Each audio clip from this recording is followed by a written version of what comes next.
When I found out that there is a National Hugging Day, I immediately wanted to make this video just so I could share about one of our favorite picture books, The Hug Machine by Scott Campbell.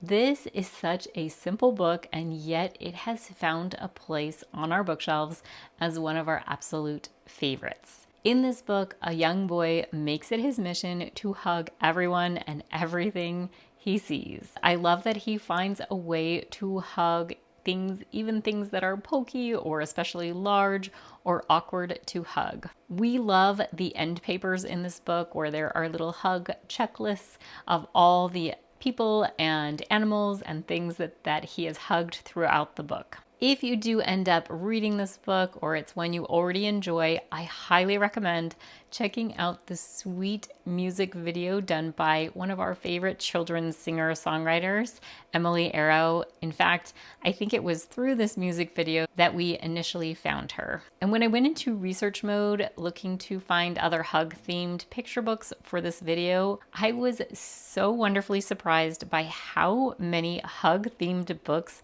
are out there. These ones I'm sharing today are just a sampling of the ones I found through our local library system, but I know there are so many others out there. There were a couple of simple board book ones that I actually thought were pretty cute. Who Needs a Hug shows animal kids who need hugs for different reasons, which is pretty sweet. And in Will Ladybug Hug, we see Ladybug give different kinds of hugs to each of their friends, including a high five, or six as the case may be, to one of the friends who doesn't necessarily like hugs. And I super appreciate that many of the hug books that I found do talk about the loveliness of hugs while also acknowledging that hugs and physical touch are not necessarily for everyone. There's Theo in Too Many Hugs, who is okay with hugs, but not always.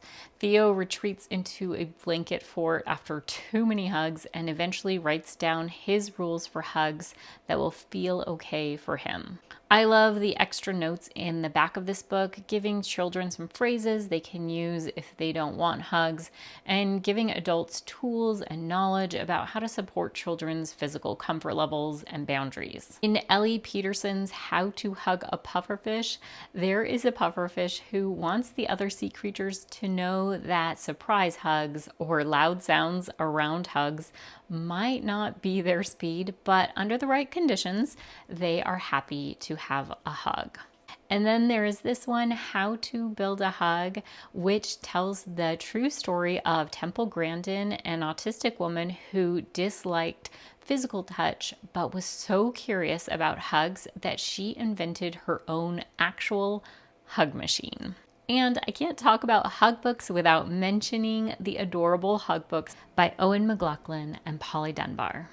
The Hug stars a hedgehog and turtle who aren't able to find others who will hug them, but eventually find each other. It has this really fun setup where the book is flipped upside down to see each animal's story until they meet in the middle. And the While We Can't Hug was a perfect book for the 2020 shutdowns, but definitely applies to any time we're away from those we'd like to be able to see and hug, and remind us how our love can travel across distances. If you get a chance to watch a video where the author is reading these books, I highly recommend it. He is so entertaining. He's such a great reader, and I will link to those videos below. I flippin' love his Ernie sweater in one of the videos.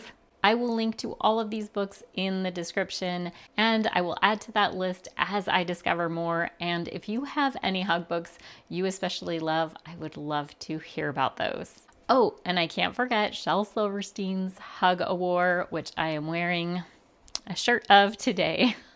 With so many wonderful hug-themed reading options, I hope you are able to find something cozy and comforting to read to celebrate the power of hugs.